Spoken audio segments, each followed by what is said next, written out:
here, and we're looking forward to having excellent conversations, challenging and enriching conversations that will leave us at a place where we will feel empowered to do something to change the current situation. So once again, thank you and welcome. Thank you for honoring our invite and for availing yourself for this session. A little bit of ground rules before we get into the introduction. So we have a huge attendance of participants. So you will notice as soon as you join, you're automatically muted, which is by design. So we request that you remain on mute until when you have to talk. And if you have to talk, please unmute yourself. When do you have to talk? We are going to have a Q&A session towards the end of the session. So kindly, as the presenters and as the other facilitators go through the various topics, please ensure you note your question down. Then we'll come back to it later so that we can give ample time to our presenters to share their content uninterrupted. Then we can have the Q&A later. So at the time of the Q&A, if you want to ask the question verbally, that's the time you will unmute yourself and talk. If your video, or rather if your bandwidth allows video, it would be good to see your video when you're talking. So if you're able to, you can put your video at the time. The other thing is that we have the chat facility, which is right on your left on the app that you're using. So please feel free to put in your comments or your questions as the conversation goes. So on the chat facility, you don't have to wait until the end of the call for you to engage. You can put in your points there and we'll be able to engage as the session continues. Feel free to put in your questions as well. If you have a burning point that cannot wait for the Q&A, kindly use the raise your hand functionality so that we can, we can give you an apple, a right time within the session. So if it's burning, please put up your hand on the app facility and we'll be able to accommodate your comment or question at the time. But otherwise, we'll have a Q&A session later on.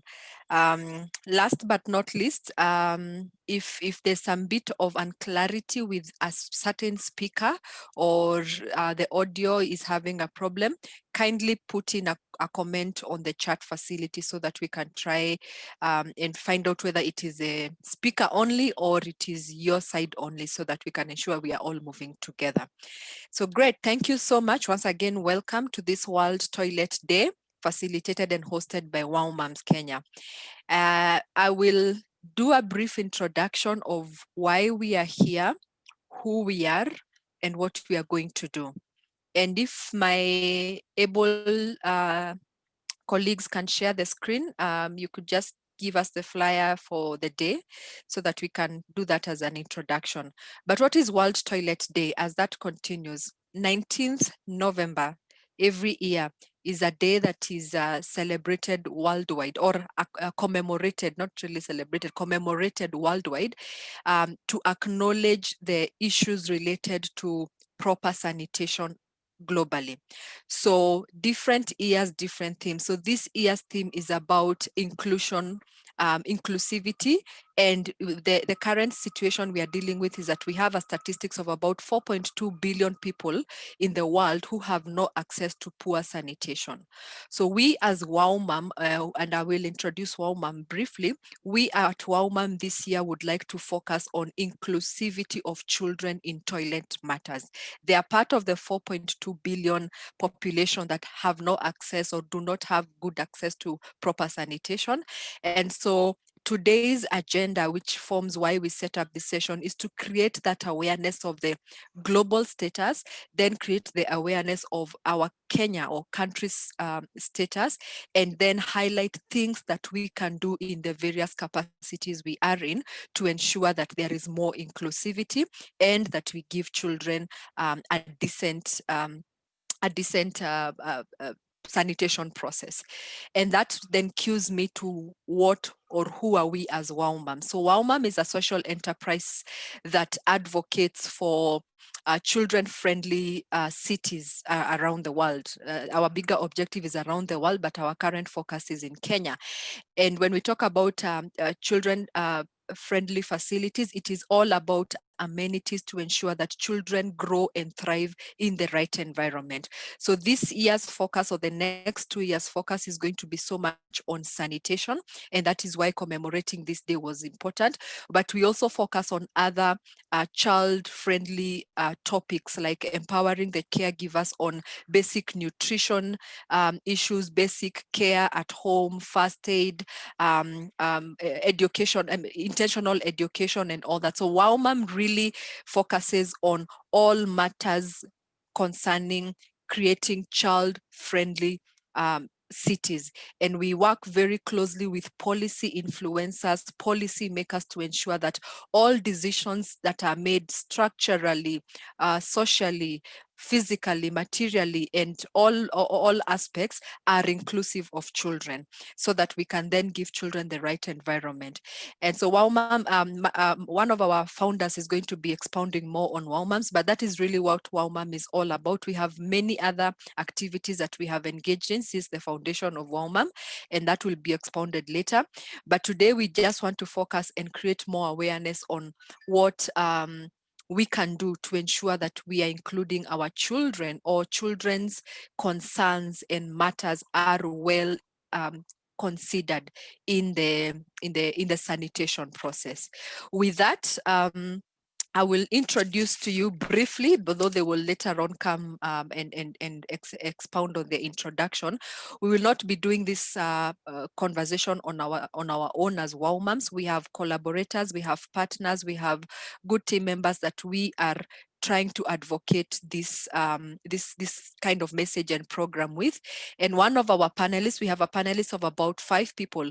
One of our panelists is Mercy Wanjohi, who is Assistant Director Affairs in Nairobi City Council, and she will be talking to us about what the government, the Nairobi City County government, is doing in regards to inclusivity of children in sanitation matters. She will be able to expound more and also open up to any other opportunities that partners and collaborators can work with the county government to ensure that this dream and desire is realized. So we'll be having Mercy later on coming to share more on that. We also have another panelist by the name of Dr. Anne Kamau, who is a research fellow with the University of Nairobi. She will be able to expound and share with us more on what they have seen on the ground from a research perspective, what they have seen on the ground, and some of the information that is helping the policy makers know the right approach for this. So we are glad to have you, Mercy, and we'll be looking forward to some of the insights of understanding what is happening on the ground. Another panelist we have would be Juliet Rita, who's a chairperson of the Town Planning Chapter and Architectural Association of Kenya. She will be talking to us about how they are influencing the design policies in the various sectors within the country, both private and public, and how the matters, the children's sanitation matters and facility matters are being considered in some of these policies. We'll be glad to hear from you, Juliet, and hear the good work that is happening in that sector. We have Zablon Ogola. Yes, it's not just about moms. We also have our other parents who are the fathers. We have Zablon, who is doing a fantastic job in driving some agendas within the WASH project, and he will be talking to us about something they are doing in Kisumu, I believe. And yes, he will be talking about something they're doing in Kisumu in regards to just creating this sensitization and some of the initiatives around the child sanitation. We also have Mercy. No, we have Juliet. I have talked about Juliet. Yes, then we have our founder, Penina, who I will be queuing to shortly to just start off the conversation. Our agenda for today, if you could go to the slide on the agenda. So we was to start with the introduction, then we will jump into introduction of Wow Moms, a deeper introduction of Wow Moms, and also a deeper introduction of the theme of World Toilet date day, 2019 today. And then we will get into the panel discussion that will be moderated and facilitated by Penina, who is one of our founders. So with that, I'd like to now cue it over to Penina, who will give us a brief introduction. But before I do that, I am also going to introduce myself. So my name is Monika Gishohi. I'm part of the Wow Mom Team Kenya. I'm responsible for strategy and programs. I am also a passionate mom who, out of experience and out of painful experience, I joined the Wow Mom team in trying to drive this agenda of sending positive messages about inclusivity of children matters in all facilities and all policies within the country. I'm very passionate about this from a personal experience and also from a policy influencing. And I'm happy to be your moderator for the day, and welcome again once to this session. Penina, over to you. Thank you so much, Monica, for the great introduction. By the way, I can see people joining from outside Kenya, so I think I'd really appreciate if you wrote your name on the chat and say, represent your country.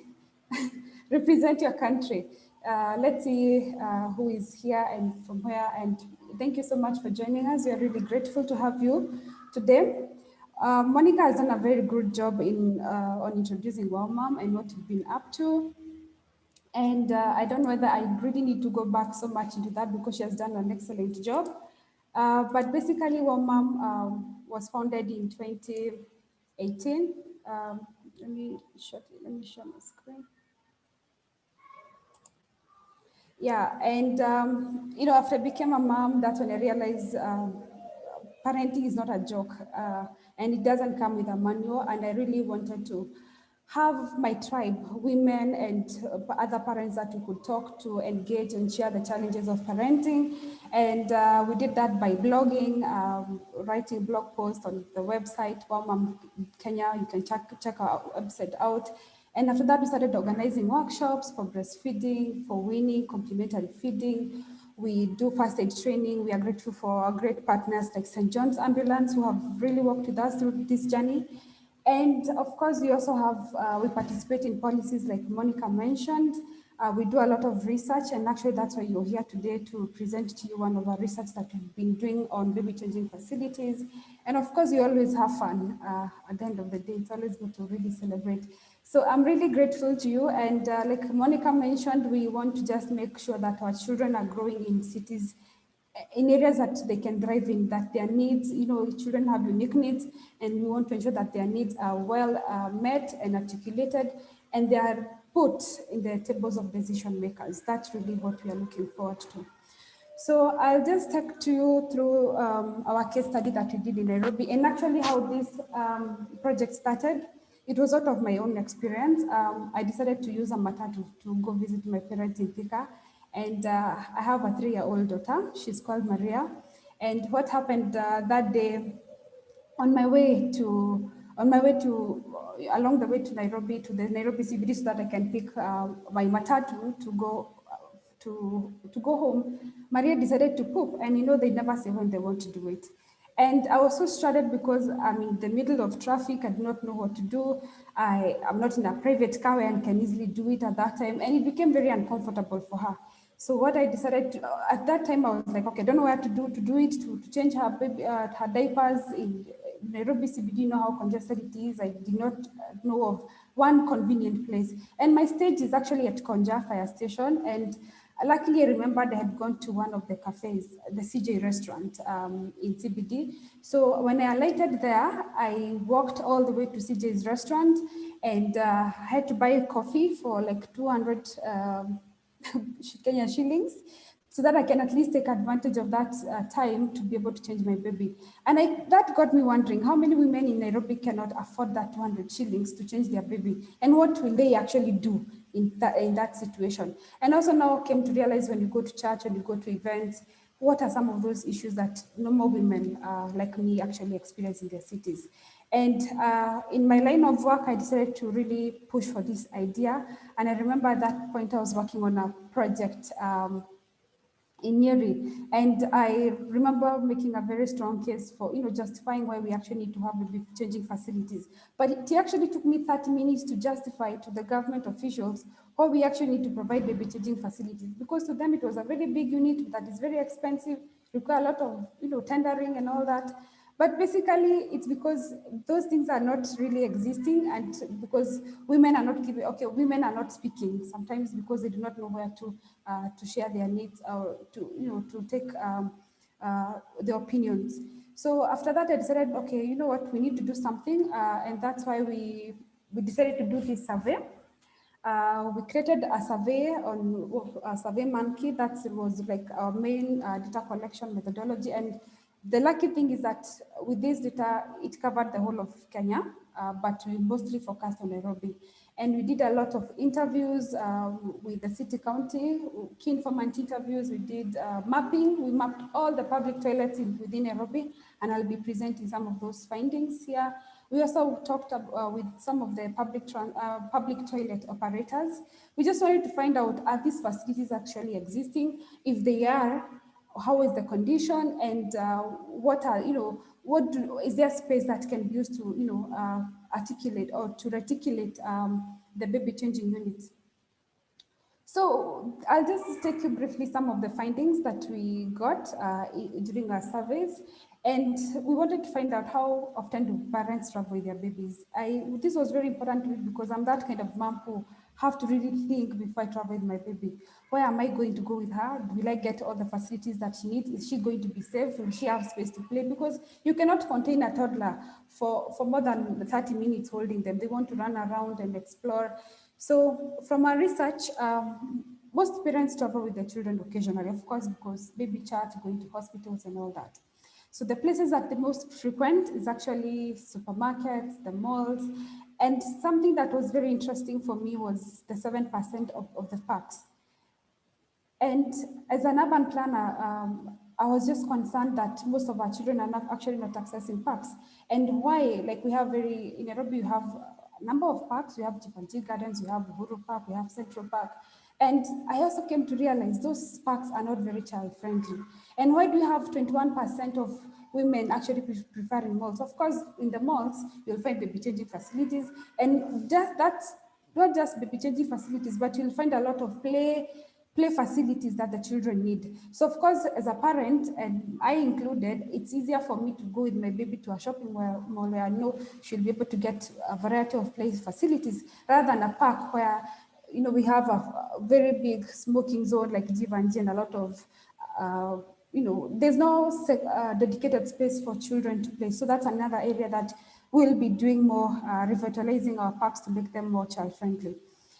Then, some of the changing location where parents change their baby, majority of them change the car, but I'll also be sharing some of the experiences of parents changing their children in the car. Others change them in the parks, on the roadside, public toilets without changing facilities. And I want to start imagining the implication of, lack of that baby changing facility in a public toilet especially.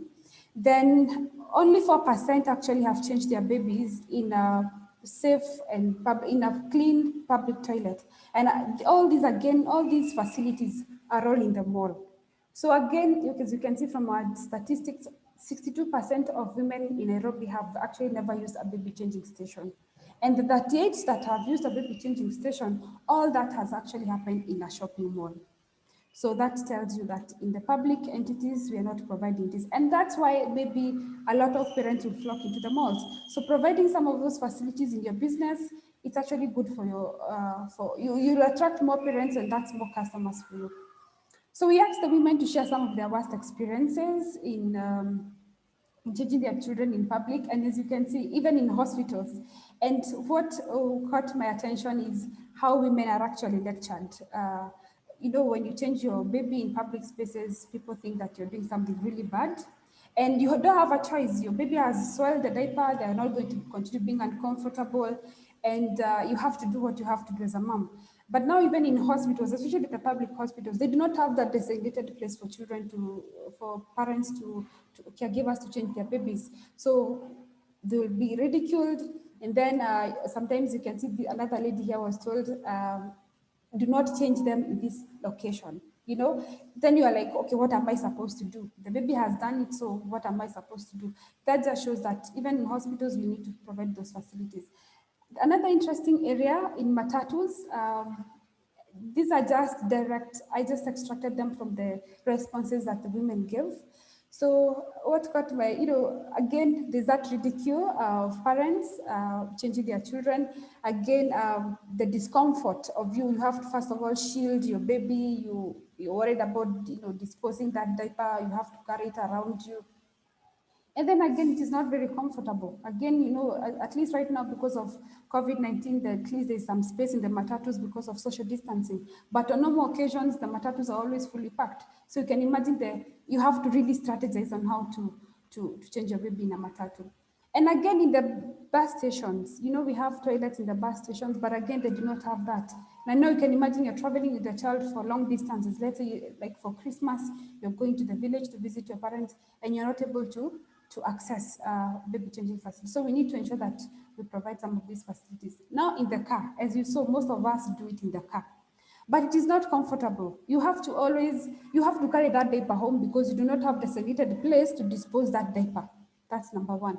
Number two, sometimes the car is very hot. It's very uncomfortable. Sometimes you're also carrying other people around you. So you look like a very reckless mom, and it's not very good for your mental health, so to say. It's already cumbersome to travel with a baby. Now struggling to where to change the baby is even another bigger issue. So it's not comfortable.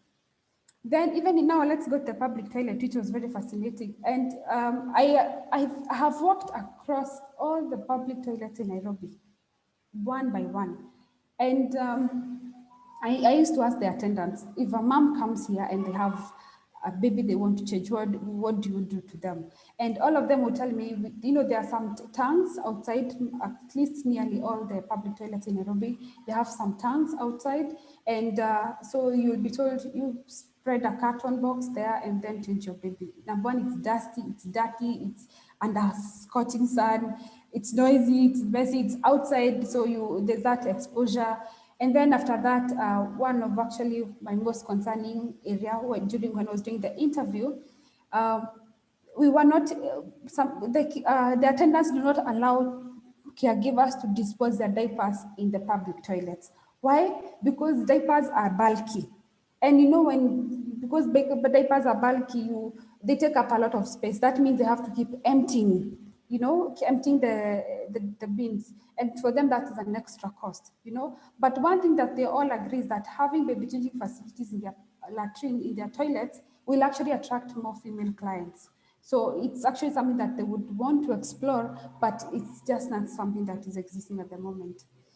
So again, this is another thing, and I'm sure you've seen, just maybe put in the chat box, have you ever seen a disposed diaper on the road as you're walking? If you've seen it, type yes, yes, yes. If you've never seen it, type no, no, no, no. We want to see how many have never seen a soil diaper disposed on the road.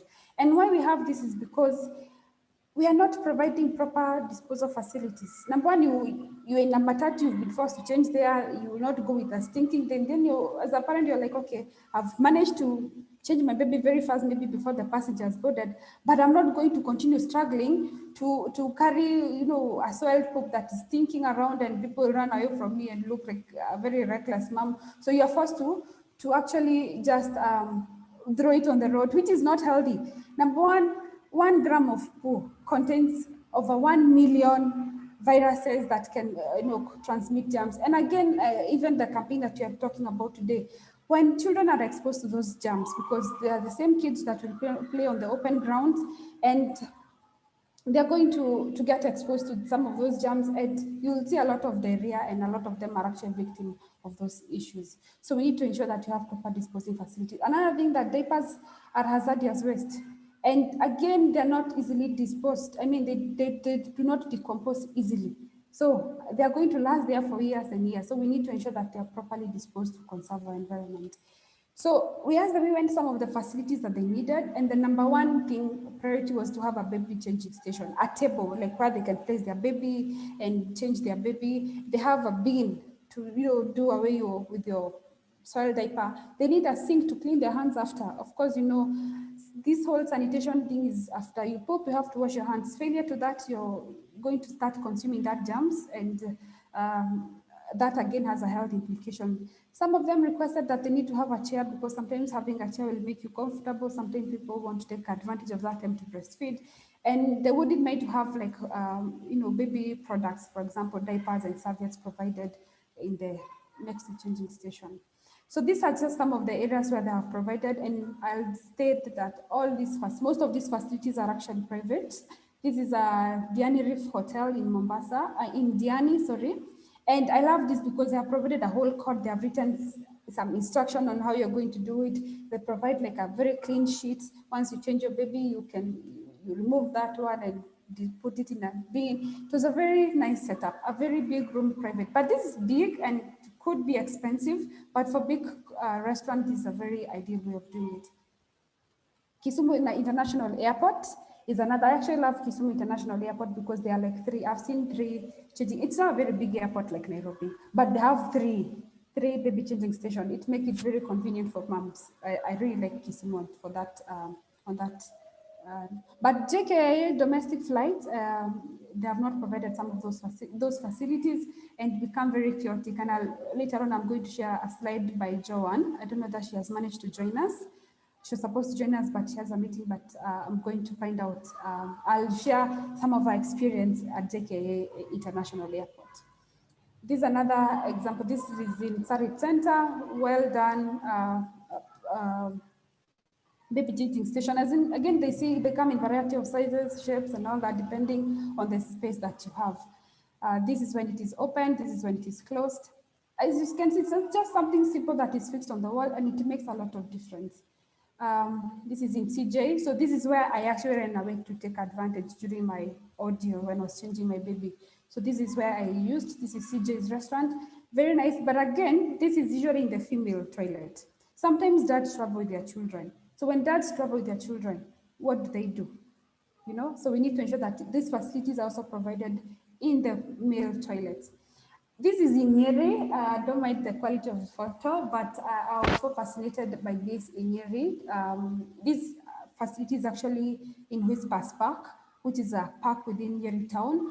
And they've just provided a separate room. You can see there's a chair, there's sort of a table that you can use, and it has a marking touch that is very easy to clean. You can come with your baby, comfortably change, and there's a bin there. So it is very, very comfortable. And you can see there's some curtains, so you can close the window and have your private space when you're changing a baby, because we believe, as one mom, we believe that children deserve dignity. And that's actually the essence of this whole project. This is actually the toilet in Jivanji Gardens in Nairobi. So this is another area now where I actually saw a mom, of course, they were not comfortable with me taking the photo, but I saw a mom changing their baby in this bench. This is not a clean, well, there is space. This is something that can be converted to that. But again, it's not clean. Sometimes the attendants put down their mitungis there, the jerry cans, people place their luggages there. So, and a baby is very sensitive, so they need a very clean, place for them to change their diapers. So like I mentioned, we did that survey on baby changing the public toilets within Nairobi, and that's the distribution. All of them have male and female toilets, urinals, sinks, and all that, but none actually has provided a baby changing station. None, zero. But I'll just show you an example. So we analyze in terms of the space that is available. Is it actually available for us to retrofit a baby changing unit? And I'll just share just two of them. This is the Uhuru Park. I shared Uhuru Park because Uhuru Park is a big park in Nairobi, and it attracts a lot of caregivers, especially during holidays. And it's a free park, it's a public park. Sometimes there's a lot of play activities that can happen there. So it's a very busy place. But again, they have not provided that facility. And so we saw that we analyzed the space, and actually the space is available to retrofit a baby changes facility. So it's not something that we need that big space. The space is available. Another one is the railway station. I use this railway station because number one, railways is a public transport terminal. and we have a lot of people traveling with their children, so that is very necessary. And again, a lot of people even complained about the SGR not having the public toilets in the SGR station not having adequate facilities. Then we have the archives. I wrote again archives. I think everybody who comes to Nairobi has to somehow get into archives. That is the central location for Nairobi CBD. So we analyzed the space, and again the space is available to retrofit a baby changing station. So we went ahead to just think about some of the standards that should happen to ensure that we provide the station, the baby changing unit. And from our analysis, these are the standards. Like, we need to ensure that you can stand in, you can open, and the caregiver can actually be able to stand or sit behind it comfortably without necessarily obstructing the circulation of the whole toilet facility. That's why when we were redesigning, or we were thinking about where to position the baby changing facilities, we were thinking around the whole circulation of the washroom. So if the person is coming from the toilet and wants to go to the sink, are they going to be obstructed by somebody who is actually changing the facility? So that was what we were doing. And again, we have to ensure that they're universally accessible, because we don't want to exclude women who are caregivers who are in wheelchairs. So we have to make sure that the height is actually comfortable for people with disabilities. Then another important thing, I've never seen it in this country, but I think it's a very important thing, is toilet child protection seat. And actually I'm at that level where my baby is, I mean, you cannot leave her. If I'm maybe walking around in CBD, I cannot, and I'm alone with just two of us with her, I'm not able to leave her alone outside, because she can either be kidnapped or something. So this child protection seat is a place where you just put your baby there, as you continue with your business. And by then, I know if your mom here, they follow you to the toilet. So it's not a big deal, especially in public spaces, to just at least securely keep your baby there as you continue the business, and when you're done, you go home together. It's a very safe thing. Then in terms of the policy framework, has it actually, in Kenya and international, does it say? Do we have a way of providing these facilities? So the Breastfeeding Mothers Bill 2017 actually says that whether you're leasing or renting, or you own a business, or that has a maximum of 30 people occupying that space, you need to provide a baby changing unit. So you can see a lot of business owners are actually doing us a lot of harm by not providing this. Again, it should have a changing table, a waste bucket, and a signage to indicate that. Then in terms of the international policies, the UN General Assembly resolution said that everybody, and that everybody includes children, they need to have access to sanitation in a hygiene and clean, dignifying facility, that they should have access to sanitation facilities that dignifies them and that is culturally acceptable. So we need to ensure that we provide these facilities. So why we need to provide these facilities, number one, is because you meet humans' rights. Children are among human race. So when you exclude them from sanitation, you are denying them their children's right, their human right. When you throw away diapers, when caregivers throw away diapers into environment, they destroy our environment. Gender equality, again, these are most of the caregivers, at least from our survey, 97% were actually women. So if you do not provide some of those facilities, then you are actually excluding women in our cities. Again, the mental health, you've seen a lot of ridicule and the stress that is associated with baby changing facilities. So we need to ensure that we provide these facilities, and by just providing, able to resolve all these issues just by one project. So basically, that's the end of my presentation, and I just want to call upon all the stakeholders who have joined us today to join us in this campaign. Number one, to be able to, be advocates, be ambassadors of championing for children's needs in toilet matters, and most importantly, support us. Our intention in the next couple of months is that we need to implement some of these facilities, starting the public toilets in Nairobi, and I'm looking forward to really engaging with all of you, and I'll talk about that maybe when we are concluding. So without much ado, I'll stop sharing my screen now. And I don't know that there are questions that are dedicated to me, but I was thinking that we can, I don't know, Monika, that's okay? We can postpone the questions until all the presenters have done. Yes, thank you, Penina. So as we had mentioned earlier, we continue with the conversations. We encourage the members to put in your questions on the chat or just note them down, because we will be coming to a Q&A session after our panelist discussion, which is about to start now. So please feel free to put in your questions on the chat. We will be taking note of them and we'll answer them in the last session. So Penina, you can go ahead with the panel discussion. Actually, right now, I want to invite Dr. Ann Kamau from University of Nairobi to share her case study from the caregiver's perspective of a study she's doing in Nakuru. Dr. Ann Kamau, karibu. Over to you. Thank you, Penina. Hello, good morning, everyone. I have a presentation, Penina, to put up. Okay. Let me share my screen. Sure, thank you.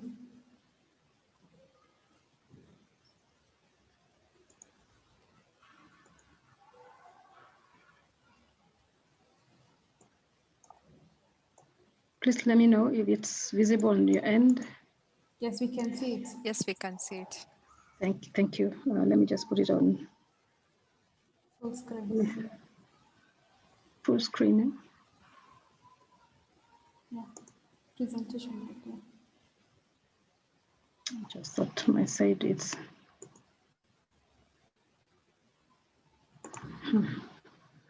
Just that my side the icon is covered. Okay, good. It's there now. Yeah, so I'm just going to share some work that we've been doing in Nakuru County, mainly Nakuru town in Kenya. And what I'm sharing here is a combination of a number of studies, starting from 2017, 2018, 2019, and even now we are still working on issues of sanitation, access to urban spaces, and also childcare facilities in Nakuru town.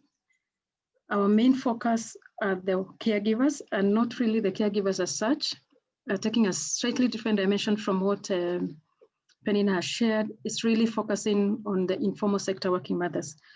Now, the study by Penina asks whether women access urban spaces with their children, mainly like when they travel, what is the experience? I am presenting a case of a situation where it is for the women who have to access the urban spaces every day as their working spaces. So what are the issues of sanitation that they have to deal with when they have to even travel or come to the workspaces with their children? What is the access to facilities and services for their children? And what is the experience of these informal sector working mothers in Nakuru? This study, as you notice, is supported by several organizations. The University of Nairobi, I represent the University of Nairobi. We have the KENASVIT, Kenya National Alliance of Street and Market Vendors in Nakuru. And then it is supported by the Women in Formal Employment and Globalizing, the Social Protection Unit, and also by Echidna Giving Foundation in the US. So this is the study site, which is Nakuru, and basically we covered the areas in and around markets within Nakuru town. And we, don't know how to get off this. Yeah, so this is really, part of what we're doing right now is looking at the policies and processes that help to establish and finance childcare services in Nakuru.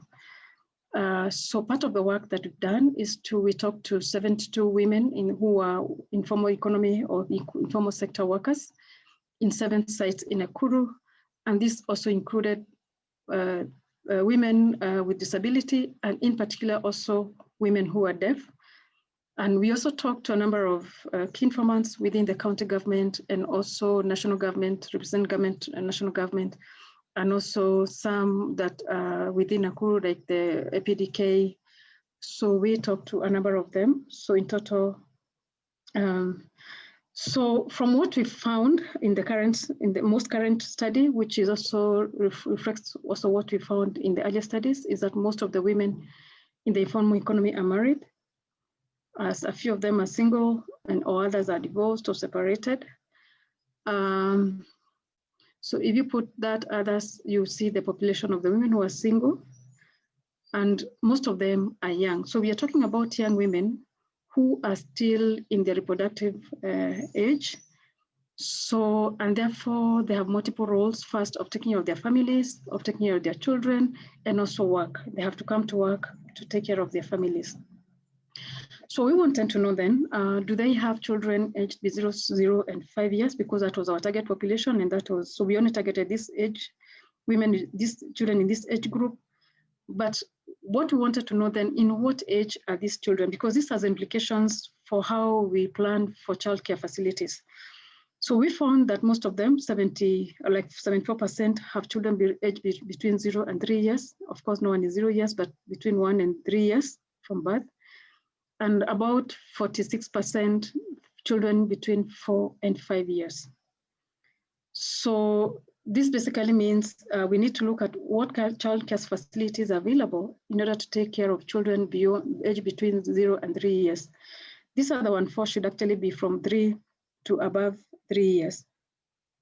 Now, in terms of generally understanding who they are, we also wanted to understand what is the education level, because this has a lot of implications. When you do health research, we know that how the health of a child is very much also correlated with the education levels of the mother. And even the kind of work they do also has correlation with the education levels. We found that most of them have attended primary level education, that's with 1%, and 32% have at least secondary education, and a few others have beyond secondary education. But you can see where the majority of them are in terms of the level of education. So we are saying, even if you're packaging information, we need to think about what level of education do these women have, so that then we also package information for them in an appropriate manner and a level that they can easily understand and be able to engage with. Now, in terms of their source of income, most of them are self-employed, with a small number, about 15% being self-employed. Sorry, being employed, the 85% are self-employed. Basically, it means they wake up and go to their own businesses. And of course, this has implication when they have also to combine with childcare, because it means either their work gets affected or their children get affected. Most of the women, which is we found are in trade, like trade, selling of fruits, vegetables, clothes. They're mainly in trade. Some of them are in service, hair salon, mobile money services, this kind of services, production, either tailoring, baking, those kind of services. So we find most of them are actually in trading. They're trading either as mobile hawkers. Most of them, again, we have so many of them along the streets, either on permanent sites or on temporary sites. Here, permanent sites would mean a site that I come to every day, not necessarily that it's legally permanent, but it's a site that every day you come, you'll find me there. So about most of them actually in those kind of sites. And we have quite a number of them, again, who are mobile traders. So hawking, they're basically selling their merchandise along the streets as they walk. And this category is particularly important for us, because we need to understand then when they have children, what do they do with these children? Because most of them, as you'll see later, most of them come with their children to the work sites. Some of them are in permanent spaces, like at the bus park, especially the women or persons with disability. And also some are in markets and stalls, more or less stationary work sites. But again, if you compare to the overall number of traders in Nakuru, then this percentage is also very small. And some of them work within the home environment. Either they do laundry or they rear chicken, or eggs, which they come to sell in the town. And so those are the main workspaces where we find them. Now, most of them, again, in terms of how long they've stayed in these work sites, and this is the main image of Nakuru, the main market. This was during the COVID-19. So at the moment, the market was empty. But again, most of these traces of what we found is have been in these work sites for a long time. If you look at more than 4 and 5 years, at 1%, more than 5 years is 25%. The two combined gives you 56%. Basically, it means that in terms of planning, we are planning for our population of women who are here to stay in the workplaces they work. That we are not talking about women who are here 1 year and they go away. So we need to think long term. that you're actually planning for women who will have children, remain in their workplaces for long.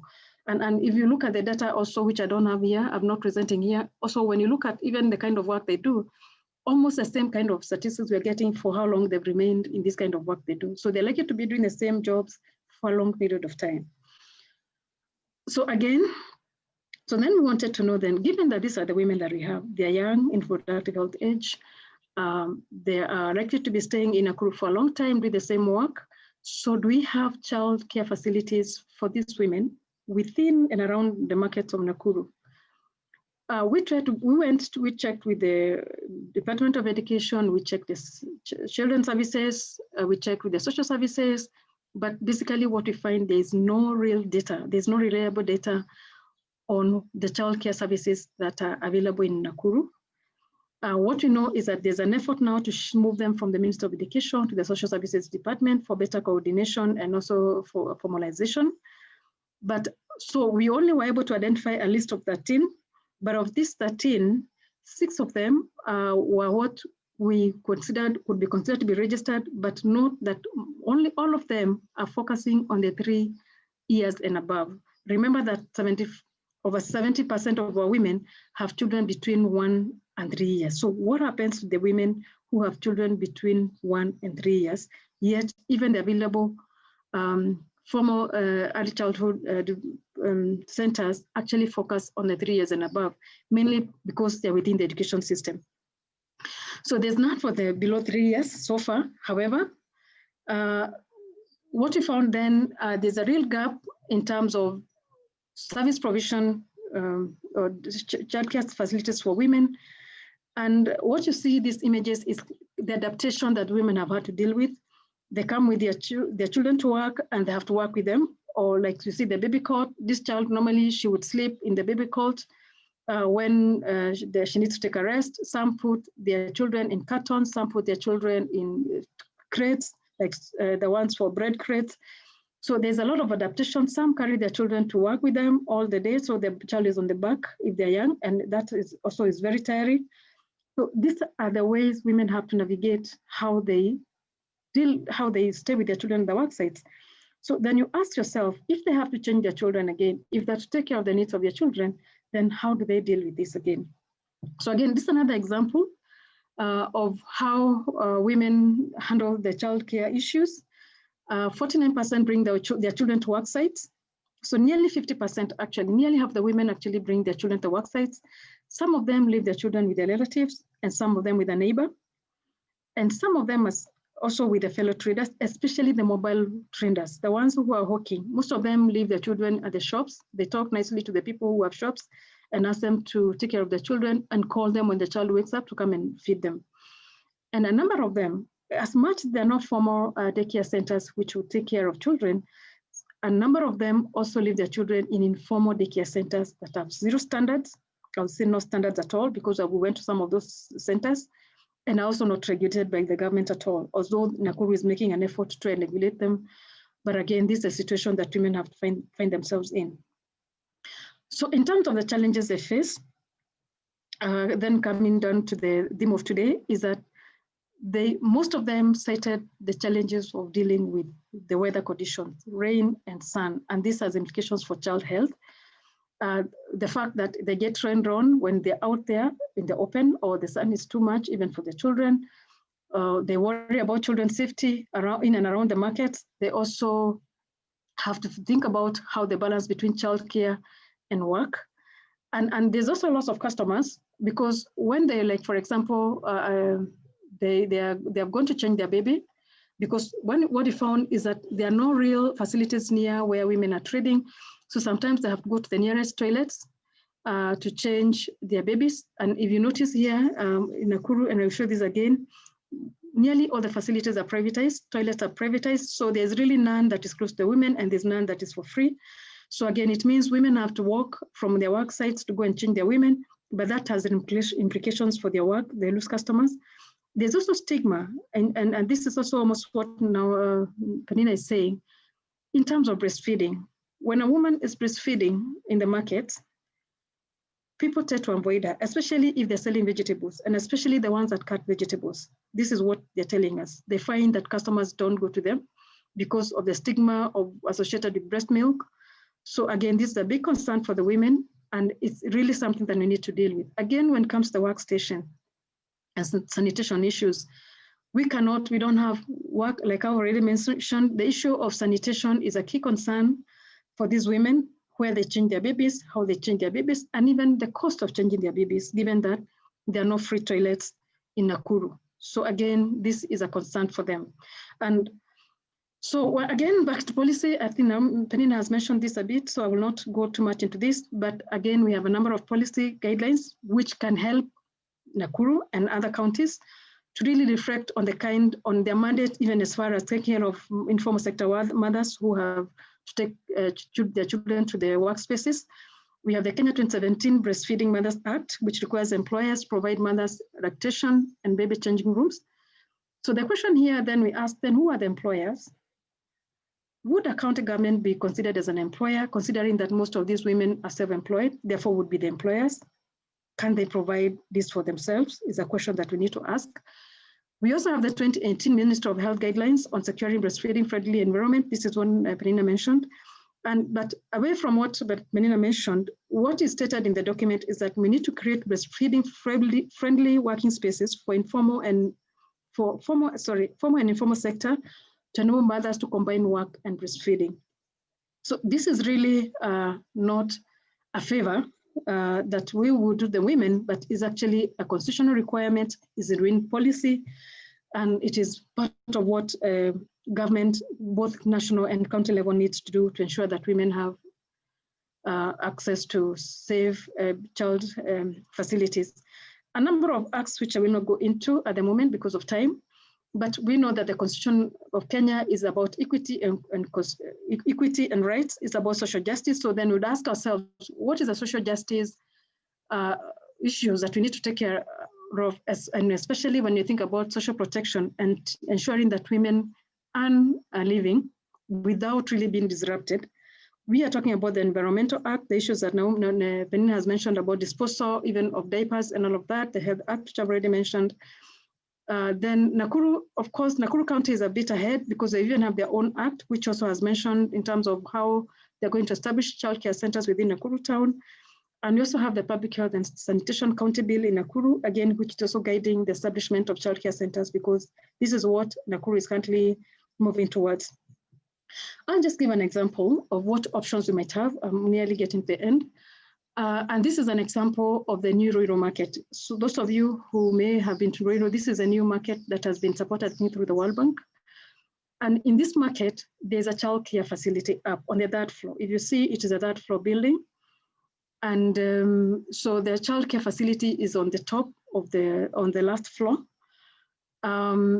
So the issue is that when you think about new markets, we need to think about integrating them and ensuring that you have childcare facilities in the buildings in the markets that we establish.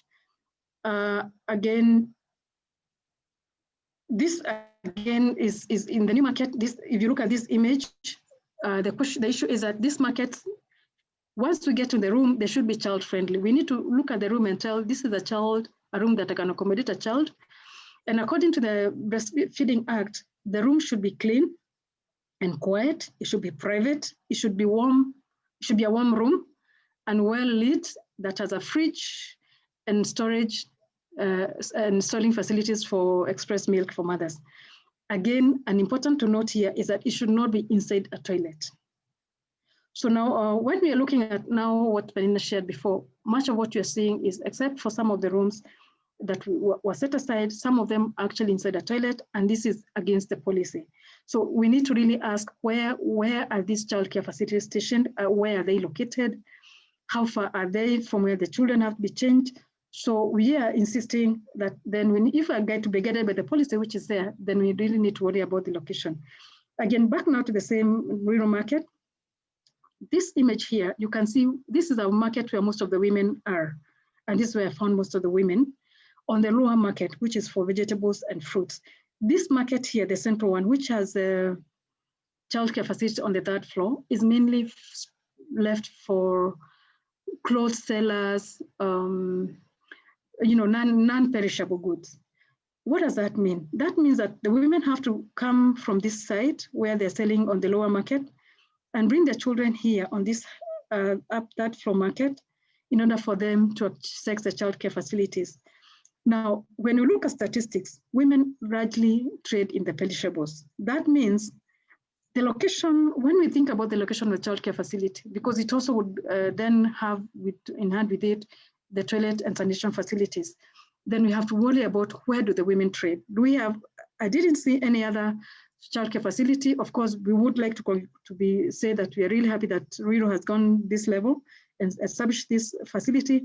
But when you talk to the women, they tell you, I will bring my child there depending on how old the child is. If they're below a certain age, I cannot take them to the daycare facility because I want them to be closer to where I am. So this is an issue that you need to think about as even we think about what we recommend for childcare facilities in terms of the kind of work that women do and where they're located. Again, this image here on this floor, this now is the third floor of the building. And what I found is I took the image from this far end, and the toilet facilities are really at the very far end. And I asked them, how come that it's so far from the childcare facility? Of course, it should not be within a toilet, but how far should a childcare facility be from the toilet facilities? And even later, when I went into the toilet, I actually found there was no real baby changing room as such set aside. I still plan to go back because I told them it will be important for them to really think about how they introduce a child changing area, so that as much as they have a child daycare center, they also need to really think about that. Now, for Nakuru, in the short term, what I think is that Nakuru, as much as they're coming up, in the new markets that are coming up, they're putting up a childcare facility, and we intend to work closely with them just to ensure that it is in the right design and the right location, and also it's accessible to the women, so that then they don't have to worry about the safety of their children. The good thing is that there's a lot of goodwill towards this in Nakuru. But again, we need to also worry about the issue of sanitation. Another study, the 2017 study that we did in Nakuru, we found that 18% of the income of informal sector workers is spent on access to toilets and water. So if you're saying that you have to pay for toilet, to access water and toilet, then how much mothers have to pay when they have to change their children, their babies? Do they have to pay the 10 bob every time they go to the toilet, or the 5 bob every time they have to go and change their children? This is an issue that we need to think about in terms of access to sanitation facilities for the informal sector working mothers, so that then they're not necessarily disadvantaged by the fact that they have come with their children to the marketplaces, to their working sites. Again, also already mentioned by Penina is the issue of waste disposal. What do we do with the disposal, the diapers and all of that when women change them? Do they have to stay with them on the work site and take them home? Again, this is an important issue that we need to think about as we think about sanitation and childcare facilities. Now, these are just the most examples of what is happening in Durban in South Africa. And this is a team that you're working with on this project. This is what they've come up as possible designs of what we can think of child facilities. Of course, this could work well for Durban. Maybe it may not work as well for Kenya, but these are models that they've shared with us as what they're testing right now in Durban. Again, this is another model of what might be a child-friendly center. Of course, for Durban, they're more keen on the number of children per center. For us, we know after engagement with the county, they're just thinking more of a bigger room that can accommodate about 10, 15 children. But for Durban, again, the number of children that are accommodated is also regulated. So again, we can think of what designs do we want for Kenya. Penina, I'm really happy to know that you've done the work in Nyeri. I really would like to accompany you to Nyeri, just see what you have. This is again another example of what mothers are having to put up with. So this is a mother, you can see where she works. The child is on her lap. And I guess she just puts the child there. And you ask yourself, is this really what we want to see for mothers who have to bring their children to work? Is this really good? I mean, when a mother has to stay in this kind of a space, the child has to stay there. It's just something better that we can do to ensure that the environment that the child grows up and lives in during the day when the mother is at work is also friendly. And I think with that, I come to the end of my presentation, and I thank you for listening to me. And also I thank our moms for the opportunity to share these results. And this research we are doing with three other research assistants, research members. We have Cynthia Owo, Sharon Mwaniki, and Daisy. So I know they're here, so it's just good to also acknowledge that they're part of the team. Thank you. Thank you So so I much, stopped Dr. referencing. Ann. Thank you so much, Dr. Ann. That was so insightful. I think we have I a hope long I'll way. stop sharing. I hope Yeah, it's you've off now. stopped. Thank you. Yes. Yeah, I think we have a long way to go as far as child friendliness of cities is concerned. And I'm happy today we have the right people to ask those questions. So I wanted to talk to Mercy. Mercy Wanjohi from Nairobi City County. Hi, Mercy.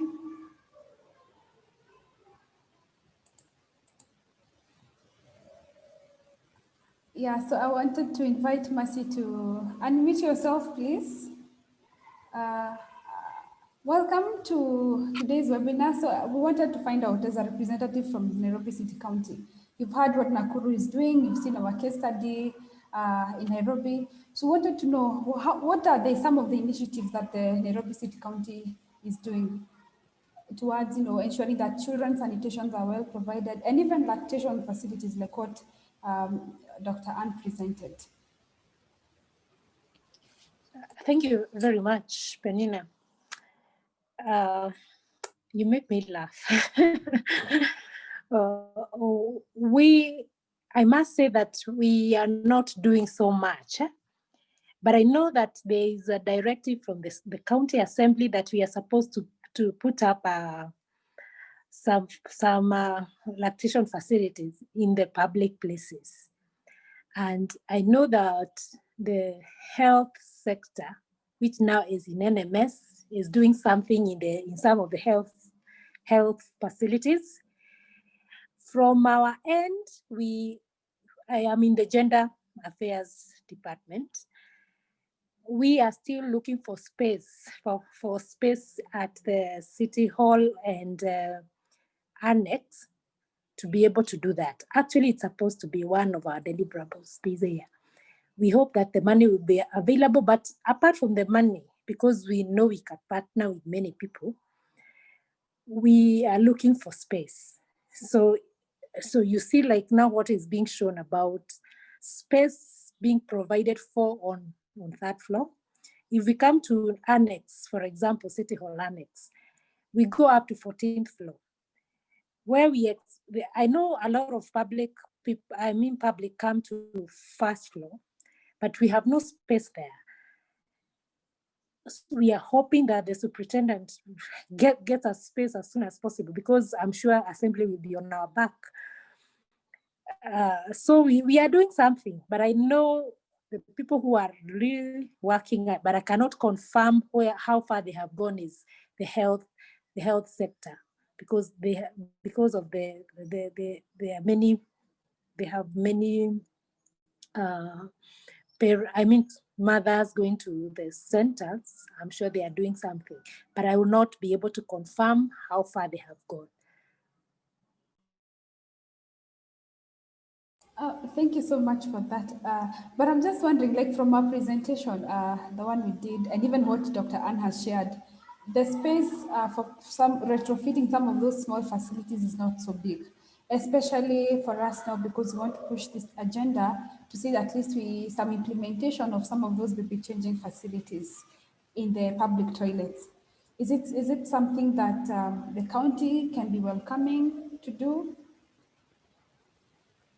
Yes, of course, I believe that the county is very open to be able to work with partners. We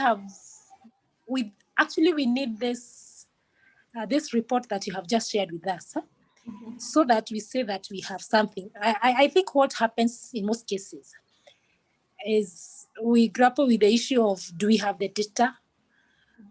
Because we rarely, from our end, probably do the mapping, not unless we are very intentional, which I believe we had talked, we'd be able to be intentional in getting this data. And with this kind of report, I'm sure we'll be able to even push further. So the county is open. I believe also the management is also very open. And if you see how far we've come from the first 5 years of devolution, we did not have the gender desk. Gender department. It was there, but nothing much was happening. I believe there is goodwill, and since ours is to be able to mainstream issues of gender in plans and policies and programs, this will go a long way to ensure that inclusion is taken up in all the departments. So I'm sure we'll be able also to work with the other departments. What we have done from our end is that we have champions from every sector, gender champions, who are supposed to ensure that the issues of gender inclusion are taken up in their mandates. And this, of course, shows that we are willing and we are going to work together to be able to do this. And Penina, come, we are going to do this together. Thank you so much. We will be coming full force. So expect us, and at least I'll also pull Dr. Anna along. So Dr. Anna, so be ready to join the train, because we really have to fight for our children, because our children deserve dignity. I'm available, Penina, when you need me. Definitely. So thank you so much. Zabulon Ogola. Hey, Zabulon. Hey, how are you? I'm fine, thank you. So I know you're the founder of Flogging Kenya, and I know you have a lot of good initiatives as far as sanitation solutions are concerned. You've done a lot of hand washing campaigns in Kisumu. So I wanted to find out how effective they are, and I know you had a small presentation, so please take the stage. Thank you. Okay, hi everyone. I hope that you can all hear me. Yes, we can. Yeah, okay, I'm Zabulon Ogola. So I'm the founder, Flogging Kenya. We can't see your face, or you don't want us to see you. Okay, there we go. Yes, thank you. Yeah, so I'm the founder of Flogging Kenya, and Flogging Kenya started in 2019. Okay, basically the word plugging is a Swedish word, which means walking, jogging while picking waste along the trail. So we've been doing a number of expeditions, better part of last year. So that one aside, and we can move to the real issue at hand. We all know today it's a World Toilet Day. And as we all know that it affects all of us, apart from the little kids between age 0 to age 5, who cannot speak to them, cannot speak for themselves. It's quite a deal, Penina, for having taken up this initiative to speak for the voiceless. So briefly, I just wanted to share with you, it was just a brief story I was just sharing with Penina in regards to a project I did with a research company called Digital Divide Data. So Digital Divide Data, we did a data collection back in Kisumu. That was in the year 2016. And some of the concerns, because it was underwash, sanitation and hygiene, so we were just checking the facilities in primary schools. So as we move from one primary schools to the other, it's like a normal thread of not well placed in terms of facilities in those primary schools. Despite those pit latrine being there, there's a lot of challenges. Yeah, so for us, what we used to do, we visit the school, we actually do a random check in terms of the pit latrines, after which we have our checklist. We check, does the latrine has a door, you know, those small things. Does the door lockable? Is the toilet having cracks? Can you see things like lizard, cockroaches in those latrines? So we picked up this data, and at that time, it was like every bit of what our checklist was all about are things which you could see for our own. And if you can all attest that there's some people who have got phobia, even just for cockroaches only. And you find that most of these public toilets or these latrines existing in our public schools, a good number are infected with a lot of pests. So that one, in one way or the other, because of the phobia, the kids cannot even, are not comfortable going to use the same facilities, yet they're there. But the current state, or in terms of how they're well taken care of, that was a big issue. So I think these are discussions which we can still pick up. I'm quite impressed over a number of studies which has been done for having a facility for the little babies.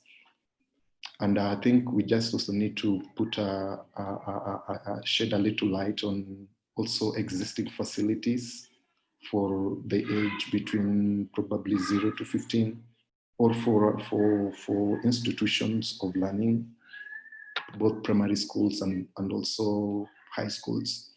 The facilities are not quite in good shape or condition to be used by our children when they go back to school. So this is something which we as because we also interested in issues of sanitation and hygiene. And because of that, I can request Penina to briefly share some of the technology products that we are running in regards to issues of sanitation and hygiene. Penina, can you share the presentation with me? Sure, in a minute. Okay. Yeah, so this is a project which started in 2013. It's called Saturn Project. We managed to partner with South Africa, which is part of Lexel. So it has been implemented in a number of countries within Africa, both East, Central, and West. So it's just a small technology. We actually trying to use plastics, but currently we are trying to, in Kenya, we are trying to partner with South Africa so that we can recycle plastics to make the Sato products. So that's the direction we are taking, because currently, we are moving from linear to circular economy. And I think that's the direction which we would want to take, just ensuring that every waste can be reused for posterity. Okay, let me just try and see if Atala can share my screen. Sorry, Zablon, I'm trying to share the screen. I don't know why it's not loading, but give me a second. Okay, I'm already doing it on my side. I can do it in a second. All right, I think it's easier. Thank you. Can you see my screen now? Yes, we can. Okay. Maybe make it full. Yeah, that one. Yeah. Yeah, sure. Thank you. Yeah, so basically that's what we do. We use physical fitness to create awareness on sustainable environment in regards to issues of waste. Basically, the way I had already shared with you, Plugging Kenya started in the year 2019. Our main focus is to organize for outdoor events like walking, hiking, jogging, while cycling. Then what do? We collect waste along the trail. The reason is we are into a behavior change campaign, try to change the mindset of people not to be throwing waste all over, and just ensuring that guys are responsible enough to pick their waste and just dispose it in the right way. I remember our previous presenters have shared one of the challenge, which is waste disposal of diapers. So it's also part of our concern, because if we don't have an end-to-end solution of an initiative, then it will be a little choking for the mother nature. So our programs which we are running, we have a number of programs which were supposed to start by 2019. Unfortunately, when COVID came, a number of things literally pick up. So we were pushing for school waste educational program, whereby we want to start a plugging club within our learning institution, so that these kids can understand that they can be responsible with their waste at tender age. So they'll be growing knowing that plastics is supposed to be separated from glass, glass being separated from paper, paper being separated from organic waste, and so on and so forth. So that's the kind of program which we want to push forward, and very soon we'll be rolling it down. We also are doing a lot of advocacy and capacity building when doing these events. So just to push the agenda forward. And also, we are also very keen on water and sanitation. Briefly, we'll talk much on that as we move forward. We are also into climate change, forest restoration. We do a number of tree planting just to meet the 10% forest cover, which we need to by 2022. Okay, so briefly on historical background for the Saturn Project, as I'd already told you, it started in 2013, and by March 2019, the Saturn Pan had already been installed in 27 countries.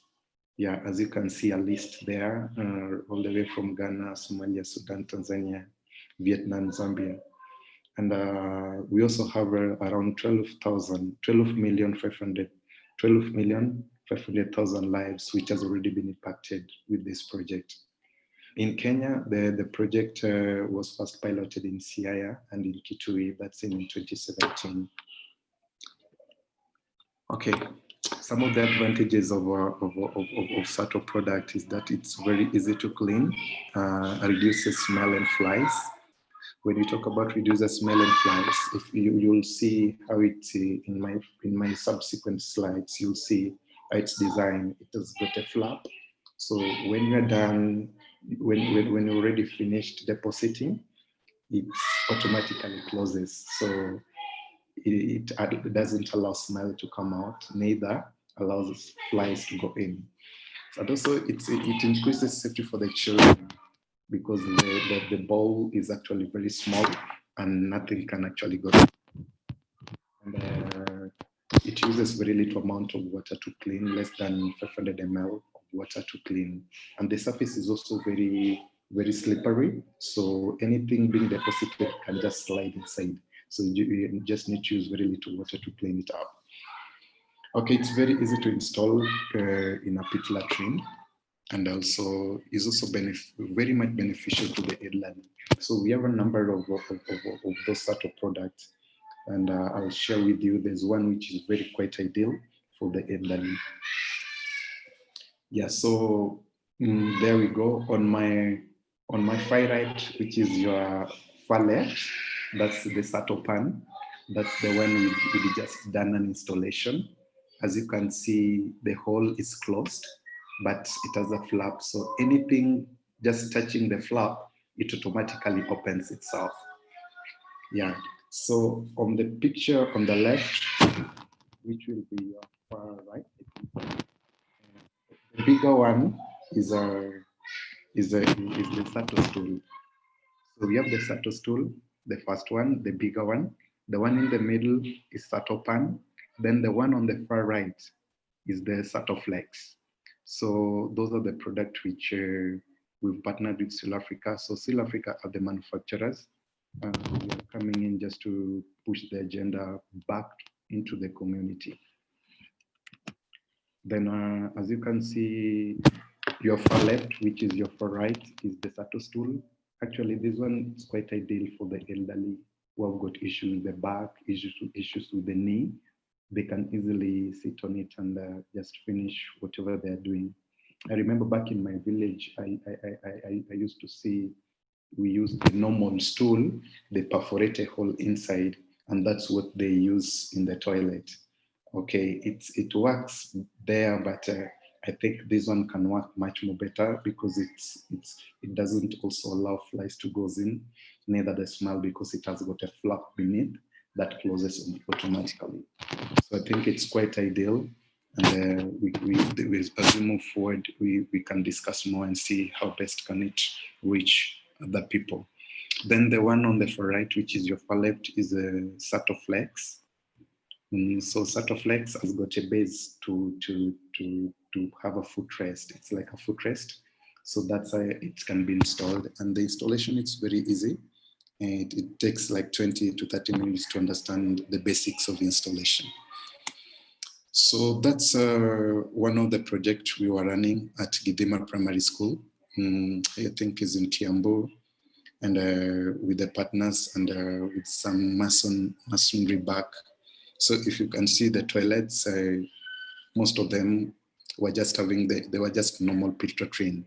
So we just did a pilot for them, installing the Sato pan for free, so that they can also enjoy the new technology as we move forward. And also this one was at Gidema, and that's the team in whom I worked with, and some representative from South Africa, yeah, and the management for the school, the board, and the PTA, yeah, just solidarity for the good project which we had given them. And that's my team I work with. That's what we work at the Charani Primary School. That's in Kikuyu. We also did a pilot there. If you actually can find your way at the Charani, you'll find some of the Satoflex, Satopans already installed in the pit latrines. Thank you. I think mine was as brief as such. Thank you so much. Looking forward to hear more from you guys. Thank you. God bless. Thank you so much, Zablon. That was so impressive, because actually one of the biggest concern is in the rural areas, especially because, you know, the toilets, the latrines are not child friendly. So most of the parents actually fear their children from, you know, going into the toilets. And for that reason, they end up open defecating. They poo outside.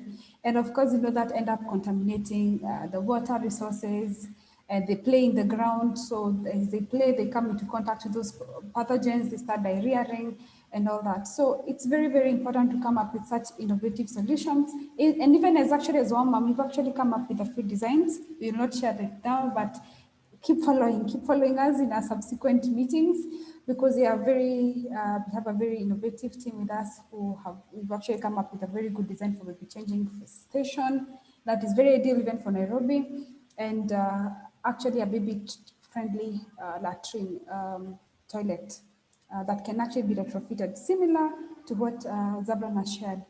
So I wanted to invite Rita. So thank you, Zabi, for that. Juliet. Hi, Plana, how are you? Very fine, thank you. So much consumption today. I know you're such an expert in the planning issues, especially policy development. And I know we sat with you in the Building Code Committee, and we really pushed for baby changing facilities. To be honest, I was very disappointed when I saw the draft because that seemed to have skipped the committee. But I later came to realize that the standards, as I was working on this report, I realized that we do not even have sort of standards that would have guided the committee at that time. So what do you think in terms of policy? Is it adequate? Is it something that we can continue working on? Is it something that we are just about to implement? What do you think? Are children well served? Are our cities child-friendly? From your planning perspective, from the presentations that you've seen today from Dr. Ann's, mine, and Zablon's, and even what the comments from Masu and Johi, what do you think that what do we need to do to ensure that our children are well catered for? Well, thank you very much, Penina. I think probably if our children were well catered for, and us as mothers, because I'm also a mother of two boys, and I know the pain I've undergone, especially for them using the ladies' toilet, because there's not conducive toilets for the kids, and not forgetting even wash hand basins, even when you walk into a restaurant and you need to wash their hands so that they can eat, then you have to carry them around. It's not an easy task. And for me, it's been a frustrating journey. I'm only happy now that they can handle themselves to some extent, but it's been a journey. So I would say, and I would just like to highlight some of the policies. Of course, most of them you have already highlighted in your presentation, even from the presentation we had from Daktari.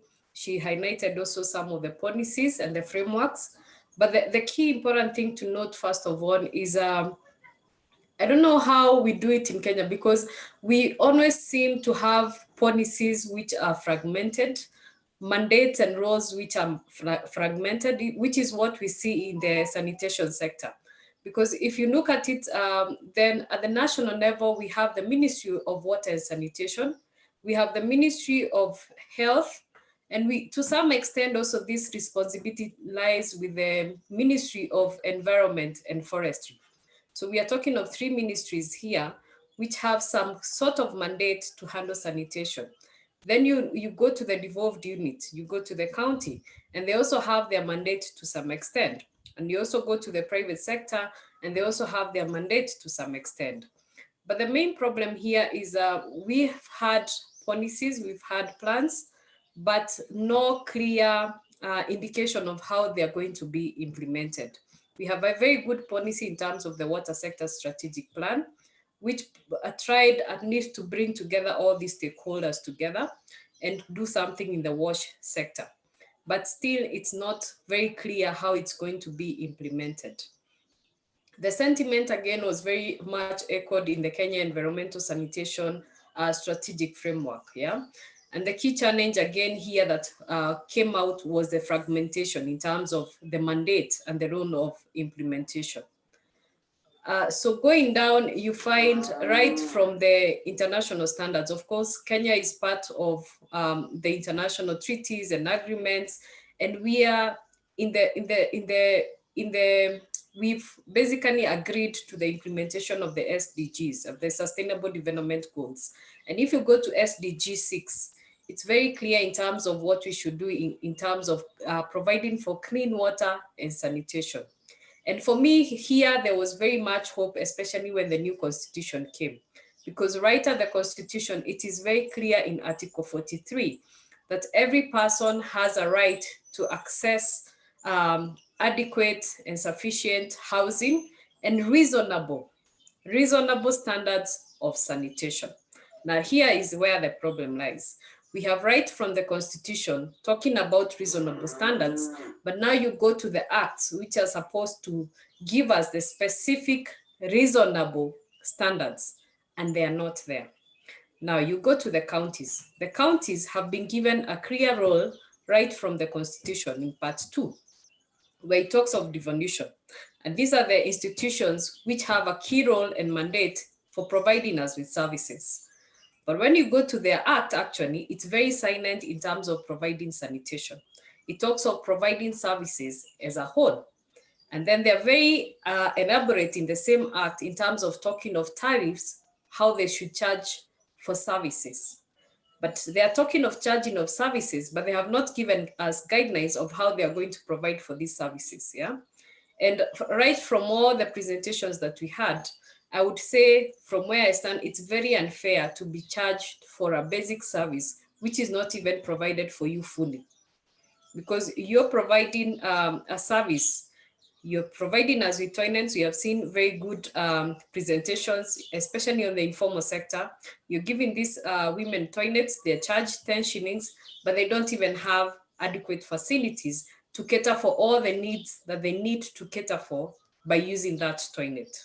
So for me, I would say we have, of course, very many other acts. We have the Environmental Management and Coordination Act, which people associate with NEMA.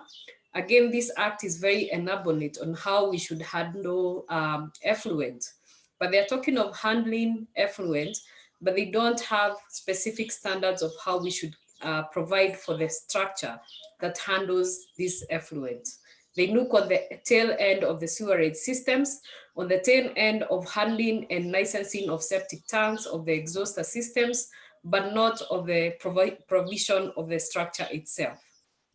Then, of course, we have the National Environmental Health and Sanitation Bill, which for me was, again, another hope in terms of us being able to handle the sanitation issue.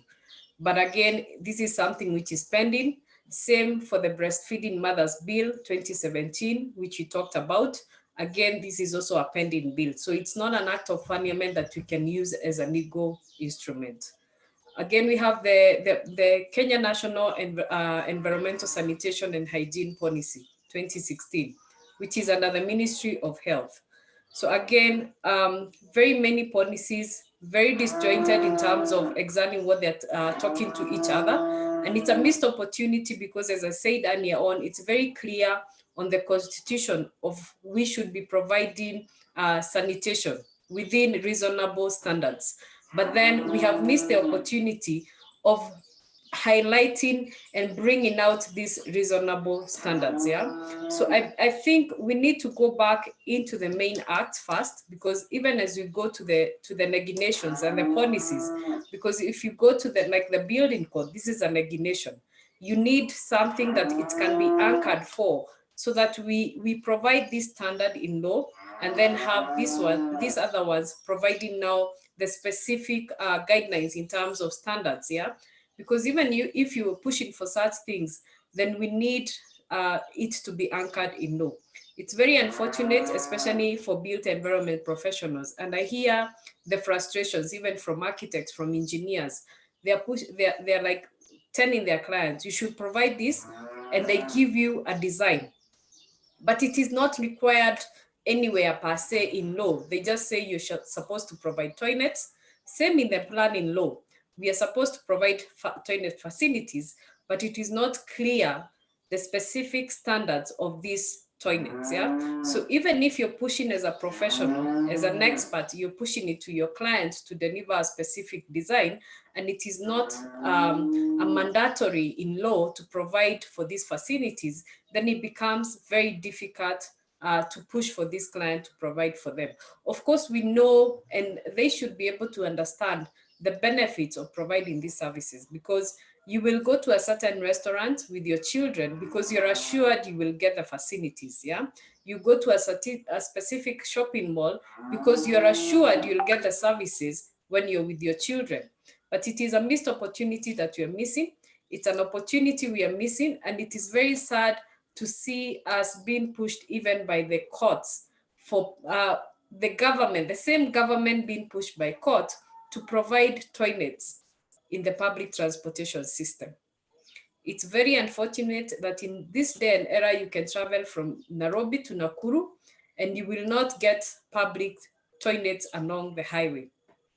It is simply, I would say we are doing badly.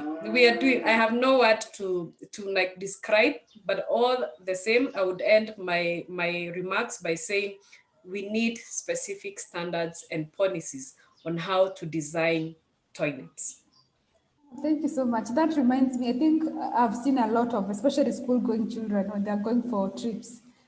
I've seen them being told by their teachers to go to the bush. And I'm thinking, what are we training our children? Because number one, as a teacher, you're thinking, if I go to a public toilet, you have like a 60 students, you're not going to spend 600 on them to just go to the toilet. And that can happen like 3, 4, 5 times before you get home. So it becomes very, very expensive. And thank you so much, Rita, for that. But there's somebody who was asking about the breastfeeding mothers bill. Is it something that's already enacted? Maybe you can respond to that. Pending. Yeah, so it's still pending.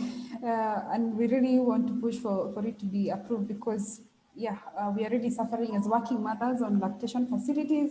And even for the baby changing station, that's a really, really good act. But maybe we can also take advantage, the fact that it has not yet gone, if we have an opportunity to add in some standards. Is it something that we can manage to do? I think that can only be done through submitting a memorandum to Parliament. Let's see if we can manage to do something in the course of 2021. I think in the audience we have people who operate the portable toilets. We have brooms. I don't know, Mary Morioki. I know I had not told them that I would call on them, but I think it's good that. And Naman from Morioki, Mary is from Brooms Limited. She has a business in portable toilets. And also we have Naman from Karibulu. And I wanted them to, I don't know who is that. Maybe we can start with Mary if you're hearing us. What's your experience? Have parents requested for baby changing facilities?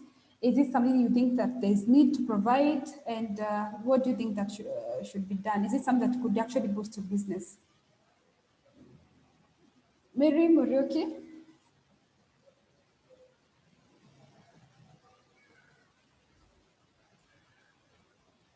Maybe she's not hearing us. Naman? I know. Ah, Mary, yes. Hi, Mary.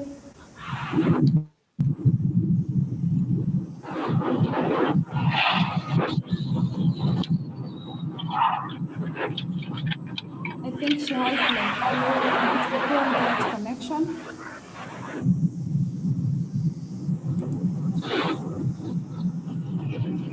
Okay, maybe Naman? Naman from Karibu Lu. Can you hear me? Yeah, we can hear you. Maybe we can mute Mary because she has some not so good internet connection. Right now, good afternoon, everyone. Hi, Naman. Hi. Yes. No, it's an ambush, right? I I wasn't know. prepared for this, but let me just discuss on something that you've highlighted. Right now, in regards to the portable toilets, okay, we normally deal with portable toilets, and for us, I don't. It might be a challenge to install the baby changing facilities because of because of how the portable toilets are manufactured. The design of the portable toilets is not that spacious to mount a baby changing facility. But also we've not received any concerns, or maybe a client has raised an issue about the baby changing facility. And also, for me to be honest, I didn't know that the buildings should have a baby changing facility. I don't know, because I'm not yet ready a father. Yeah. Thank you. That's really interesting. Yeah, of course, that's why actually we are doing this sensitization as well, mom, because it's something, the need is there, and a lot of moms are shy. They do not know also that they actually deserve to have that space. And actually, I'm happy now from today onwards, you're going to know to go home knowing that those baby changing facilities are basic. And also in terms of the toilets that you're talking about, because I've gone to events, I've come to weddings, I've gone to rashios, I've gone to funerals, and we go with our babies, you know, and we really struggle. So I know the need is there, just that maybe you've never really found somebody asking for it, but it's something that you can actually push for provision. And it's something that I know we are going to come to you and we are going to discuss it. And by the way, baby chatting station does not need so much space. The space within that toilet booth is adequate. It's more than enough to actually retrofit something. It's something that is on the wall. You just pull it when you're needing it and then you close it. And because if you're able to provide a sink in the same station, you can also be able to provide for that. We will talk about that later on. So Monica, for Q&A, I wanted to leave this stage for anybody who has questions or Yeah, comments. thank you. Yeah, thank you, Penina. I think there's someone whose phone is interrupting. I'm not sure if it's Mary Morioki. Mary Morioki, if you please can go on mute. We can't hear you. We can only hear a lot of noise from your end. Thank you for that. Great conversation, very, very insightful statistics and situations out there. We really appreciate all the speakers that have taken time to share with us the research and also taken time to share with us what's happening in the various sectors. We'd like now to jump into the questions. Some of the questions may have already been answered by some of the speakers, but I think there's one specifically that I think was not properly or extensively addressed. And this was a question from Mary Murioki, and I'll direct this question to Madam Mercy Wanjohi. So Mary, we love our babies and enjoy the diaper use. The diapers disposal are the worst thing to be introduced to our environment, toilets and sewers. What is this the government or the county council planning? And not only Mary, maybe even the others from the other sectors could highlight what plans are there from a wastage disposal perspective to manage this crisis, because it's one thing to provide the changing facilities, but then if you don't have a waste management of the waste that is coming out from the changing, it's going to be another disaster we are creating. So maybe Madam Mercy, you can jump in and speak about this if there's anything going on.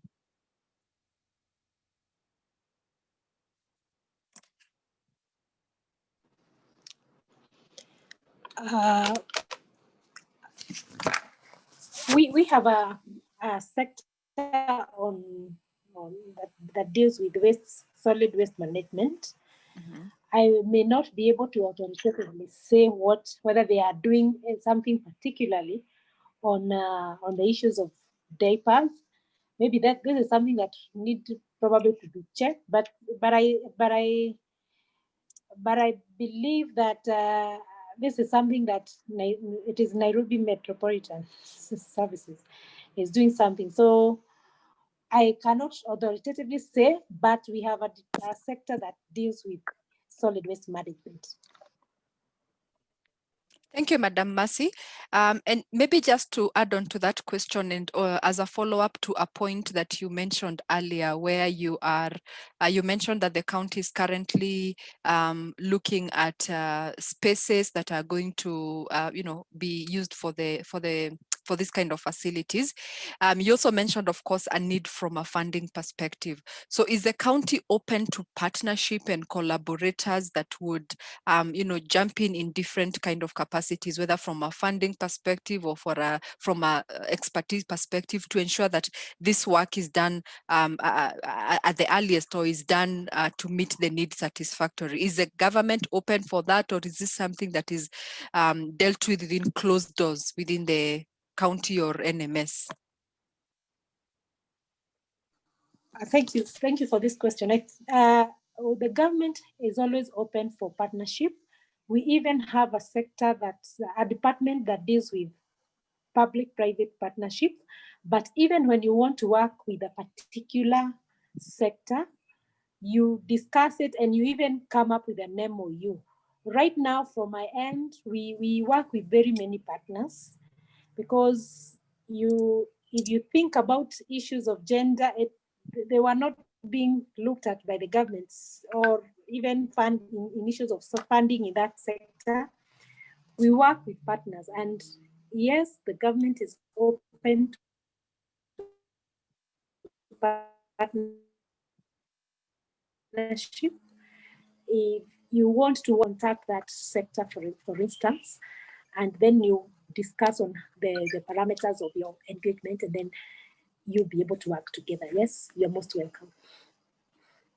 Great, excellent. Thank you for that feedback. And I think that's a very good point to hear for all the other collaborators, so that in the various capacity they would wish to collaborate, we now are clear and know that there is that opportunity to work together to ensure that this vision is well delivered. And we thank you. Will be a point of contact for this following, and you could then extend the connection to the relevant stakeholders within the county. Thank you for that. Monika, great. Hi. Yes, Penina? I was thinking that I have seen we have another participant by the name Patrick Alube from Kenya Water for Health Organization, and I know he has done a bit of research on water. So I was thinking if we could also give him a second to just talk about the implication of, that in the line of solid waste management and disposing diapers in public spaces. What implication does it have to in water contamination and sanitation? Sure, go ahead, Patrick. We actually have exhausted the questions that we had written, so go ahead, Patrick.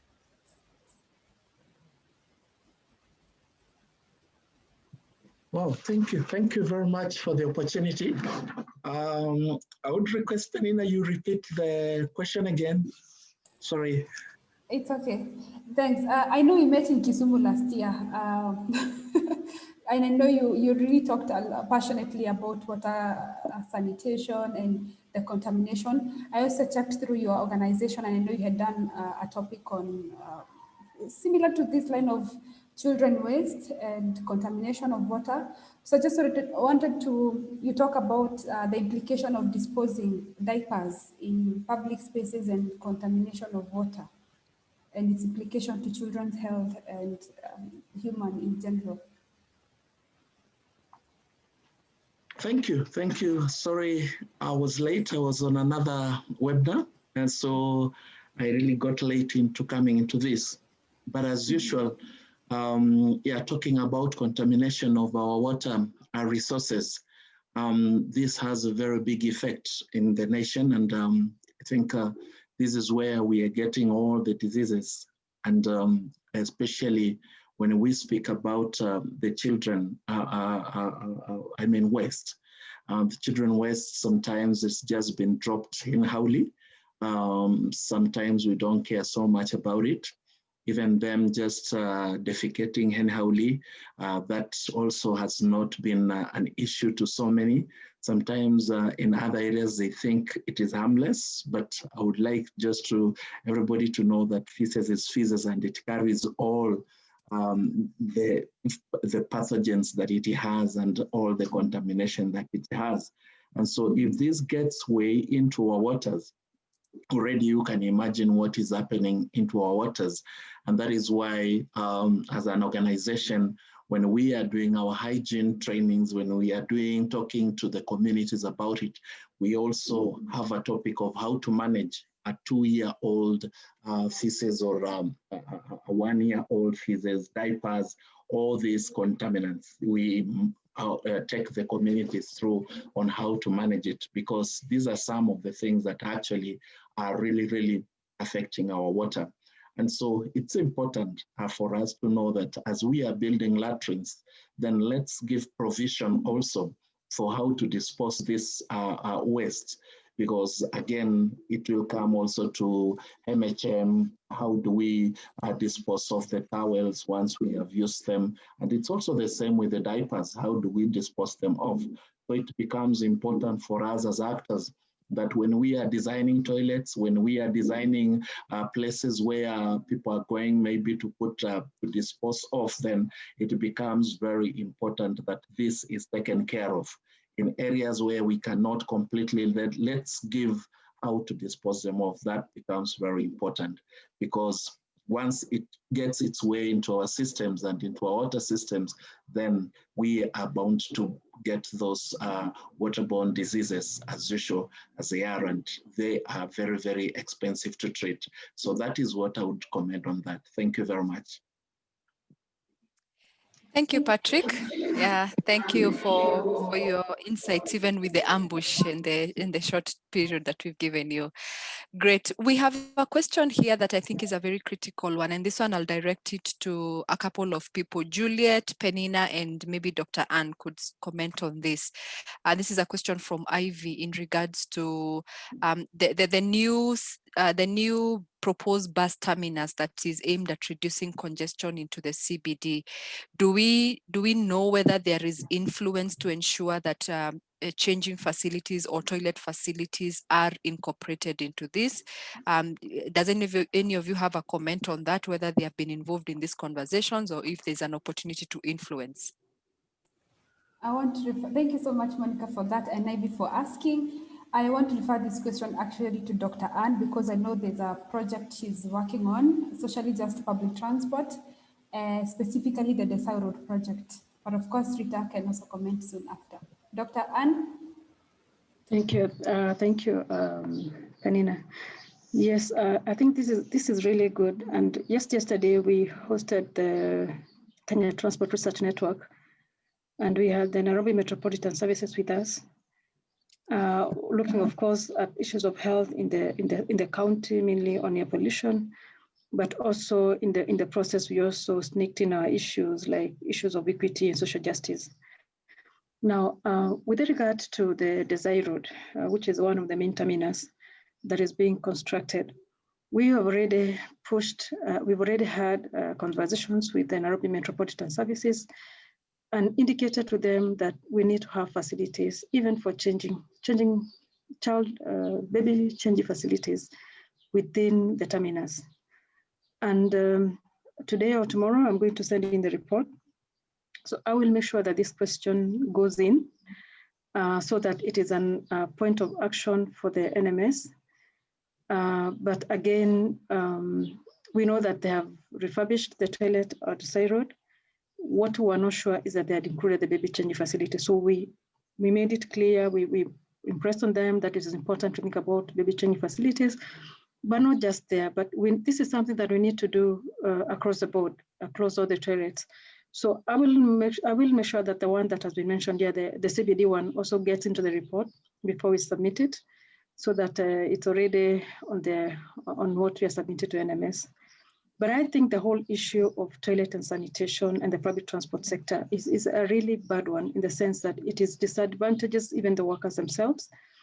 If you remember, in 2018, we had the Women in Transport Conference, and those of you that listened to the play, which the one they acted, which I would replay every other day. There was one scene where this mother was fighting with her daughter because of a 10 bob, which the girl went and spent to pay for toilet. And the mother was asking, you take 10 bob to go and pay for toilet, go back to that toilet and remove what you put in there. So then we get the money, you go and buy food.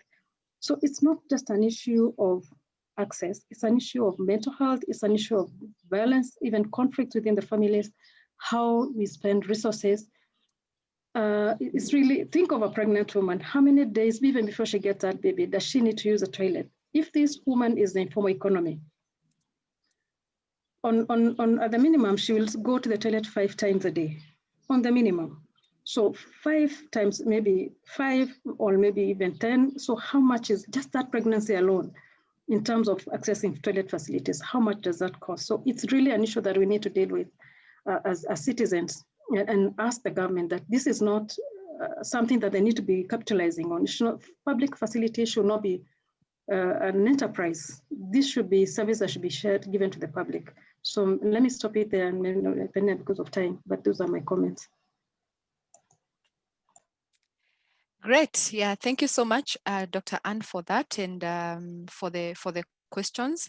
I want to appreciate again everybody for the participation. We are coming to closure, and I want to give 1 more minute for any question or comment before we get to our wrap-up session. Anybody who we may have closed out on questions or comments? I see Kevin is coming in with a comment. For the cities to be fully inclusive, there's need to put women and our children at the forefront of the design of cities. The towns need to ensure that there is security, which means that the children can use the area safely. Couldn't agree anymore, Kevin. And we even go further and say that the inclusivity is not just for the women, but all the children caregivers, because yes, we do know we have significant number of fathers who also take care of such aged children below 5. So the facilities need to be inclusive of all of them. And thank you so much for that comment. Any other burning comment or question?